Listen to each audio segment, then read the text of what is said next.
I took out the initial group of them that were gathered at the restaurant, getting rid of most of them thoroughly, but soon enough, I had another problem on my hands: the authorities.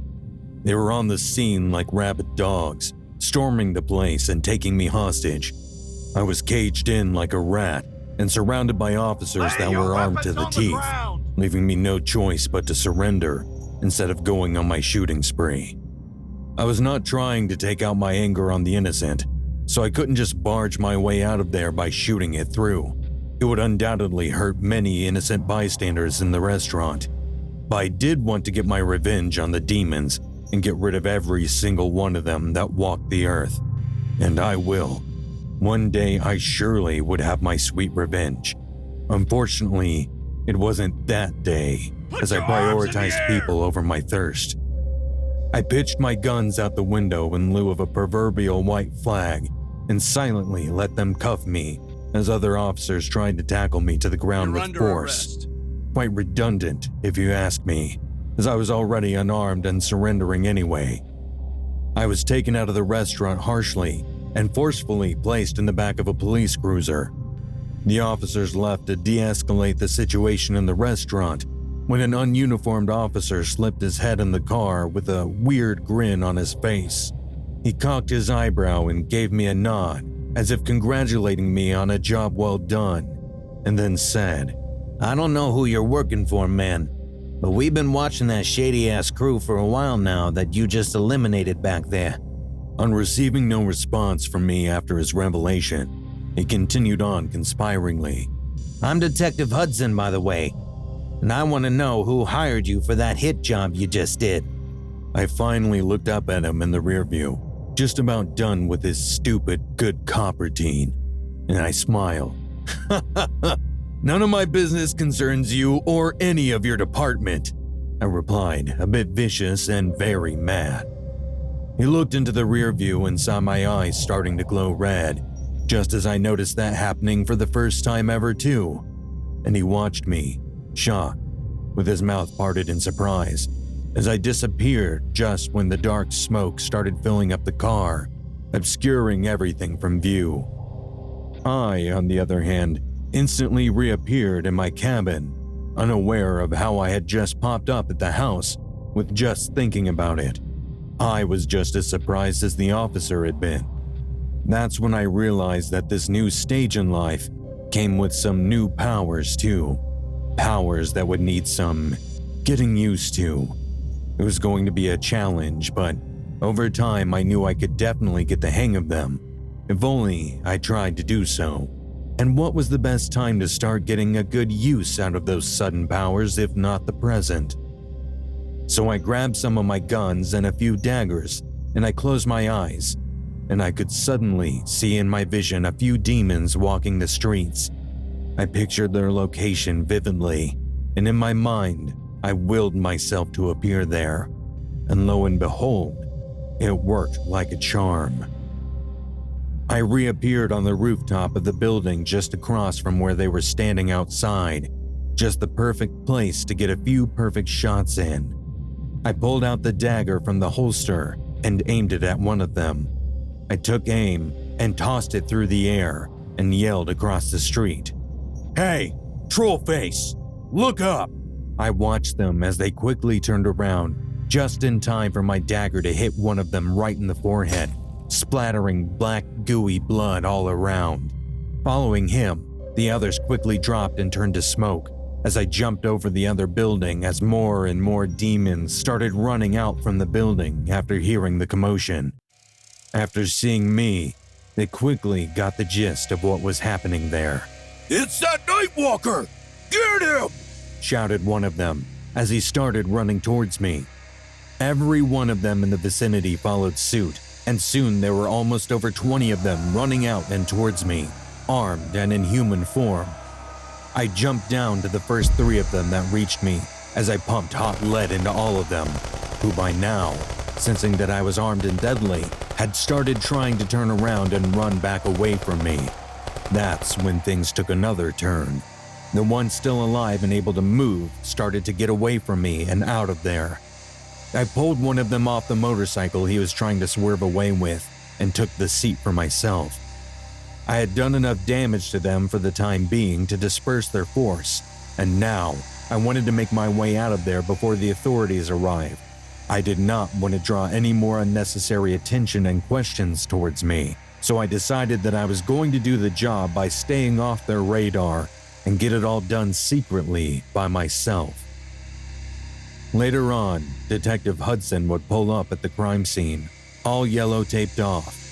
He would walk over, looking around him, and step over 2 bodies. What the hell?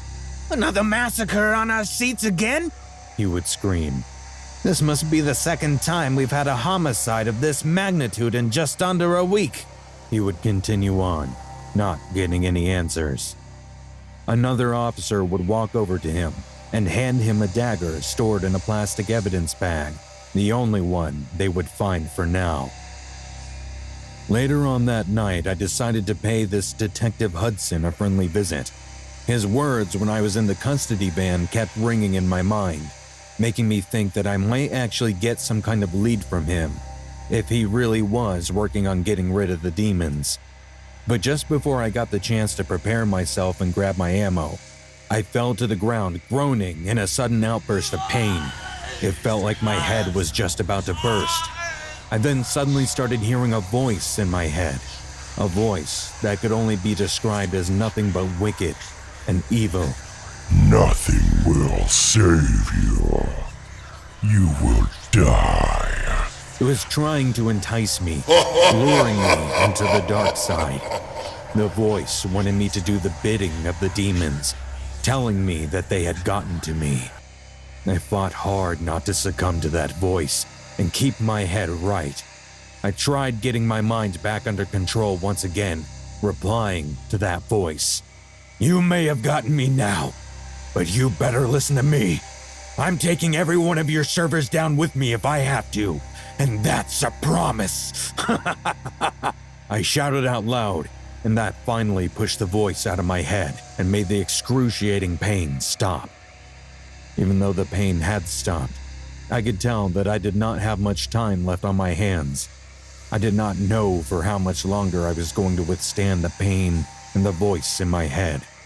I knew if I wanted to make good on my promise, I had to do some hard work, and I needed to do that work really quickly.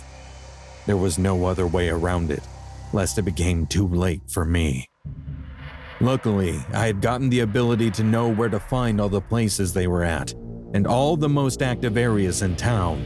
I could sense their presence, as well as transport myself to their location if I knew the place a bit, and was sure that they were there. From then on, it was a bloody massacre. I went on a whole killing spree. I would suddenly do a sneak attack in their midst and easily take out a dozen or so, and then I just as sneakily left the place like I was never there. Authorities had still not gotten a word about my identity, but they sure as hell found all the strange dead bodies popping in, with black blood pouring out of them.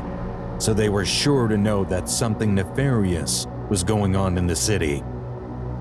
Over the next few days, word started spreading throughout the town that someone was finishing off the local gang slowly but steadily. Some had a sense of understanding that something supernatural was involved with them, but even if they didn't suspect their true identity, they at least recognized the bad part of town. So most locals started feeling more at ease now that someone was cleaning up this part of town. As opposed to their respect for the unseen hero of theirs, the police officers were starting to get a bad reputation around town. People now saw them with disdain, thinking that they weren't the ones offering them any of the protection and safety they were supposed to, but some random guy that they didn't even know. It was interesting to see all that unfold in front of me in real time. One such day was when I was out and about in the streets, scouting the area and looking for any signs of any other of the demon dwellings. An old man walked over to me as I was busy reading the front page about my last invasion, and even though I was the one who made it happen, it was fun to read what people had to say about it and what particular effects it had on the place as a whole. so I would definitely make some time to read through the articles and comments. The old man held onto his coffee, laughing after seeing the article I was reading. This town can finally get a long-time break from all these riffraffs running around here making problems for us locals and hard-working citizens. He gave out a relieved and content laugh at the end of his words, seemingly really happy about the new turn of events. I paid for the paper and looked back at the man with a smile on my face as he folded his own paper in his arm, humming as an answer, not denying or affirming his statement. I don't know a damn thing about no Nightwalker, but all I can say is he's doing a dang better job with all these thugs than our own police force. It's great to see that. The old man tossed some money in the cup and walked away with his coffee in his hand. I put on my sunglasses after he left, only to see two cops pulling away slowly. They were watching me with a mean look on their faces, as if they knew who I really was. They had probably been tailing me, since I did vanish into thin air after a huge commotion that was the first real start of the murder spree in town. They probably did suspect me, so I just gave them a smirk back and decided to go about my way. Unless they actively tried to get in my way, they were pretty harmless. I had much bigger fish to fry. I turned around and almost bumped into a man standing right behind me, and pretty close at that. I looked up to see that it was Detective Hudson as he stepped up to me, his chest sticking out like he had something to prove. I raised my eyebrow at him in question, not saying anything. He became even more infuriated and took off his glasses. He grabbed me by my shirt and pulled me closer, to almost whisper, shout in my face.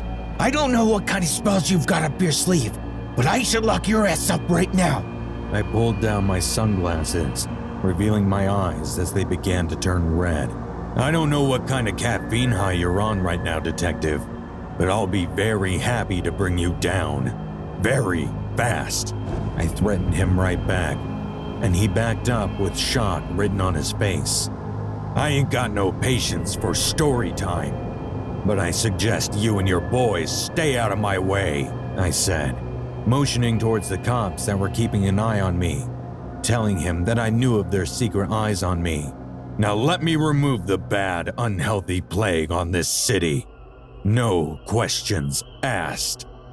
He stood there with his hands in his pockets, looking at me with a deep frown on his face, as if he was contemplating all the problems of the world. He was definitely contemplating whether to let me go or try and stop me at the very least. Finally, he let out an exhausted sigh, as if coming to a final conclusion and giving up at the same time. If I can't stop you, then promise me that you'll take them all down along with you, he finally said to me, giving me a go-ahead from his side. I nodded my head and turned around once again to leave, but he caught my shoulder before I could.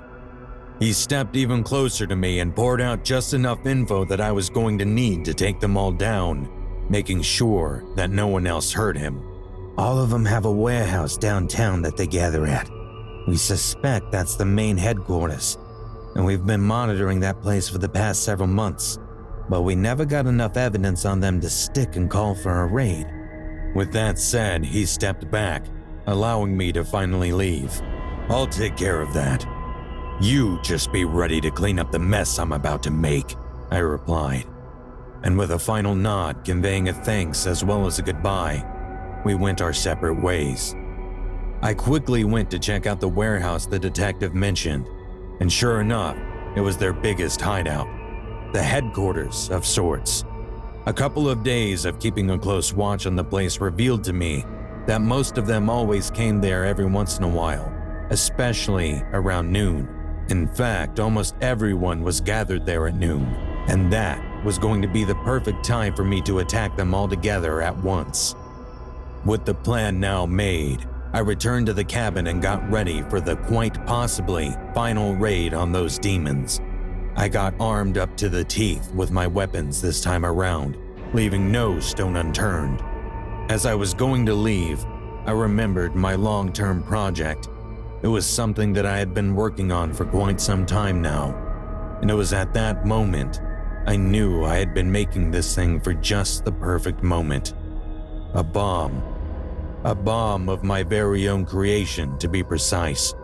It was very, very deadly. Once it went off, no one was going to come out of that warehouse alive. So I headed to the garage and grabbed my bomb from there, and now I was set to go on my way. I was going to make sure that I took out every single one of those demons, even if it meant I was going to go along with them for the ride too. With that thought in mind, I closed my eyes and focused on the image of the warehouse in my mind, and the next time I opened my eyes, I was right outside the warehouse in question. Fortunately, I had reappeared just outside the window, so I had a clear view of what was happening inside. I could see the demons gathered inside, in their true forms working alongside other humans, unaware of what was about to befall them. I kicked open the door and charged inside with guns blazing. I started blasting everyone in sight immediately, and everyone started running around in terror, screaming for cover from my relentless attacks. It was a bloodbath. It's the Nightwalker! Get him now! I heard someone screaming at the top of their lungs. Just then, I looked up and saw a bright portal opening from the top floor office room. That could only be the opening all of them had come through, and if I needed to send them back to their place, that portal was going to be the place to do so. I told you! I'll send every one of you demons back where you came from! I shouted as I started discreetly moving towards the portal to get a better sense of it. I, however, couldn't make it to the portal. A demon came up from behind and slammed a pole through my back. As he picked me up, I could see the black blood pouring out of me in spades. I was trying to get down and get that demon off my back when another, larger demon walked over and grabbed me by the neck, shouting right in my face. I already told you we own you, Nightwalker! He started laughing and mocking me, but soon stopped when I showed my true form to them. A scared look came across his face as I changed the features on my own face to reveal my own form. The shock on their faces was enough to make me laugh in his face.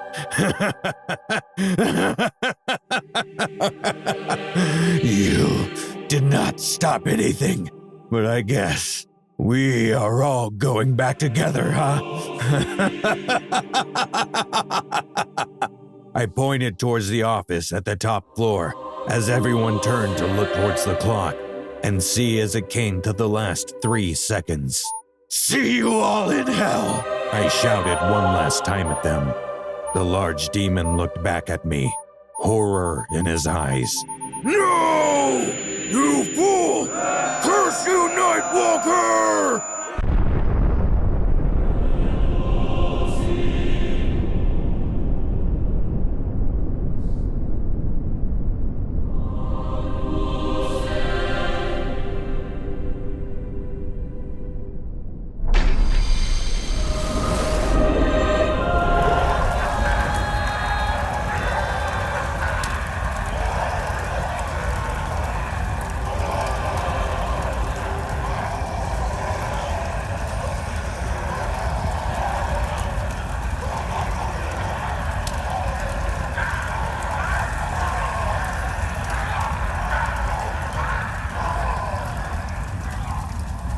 We will rise again.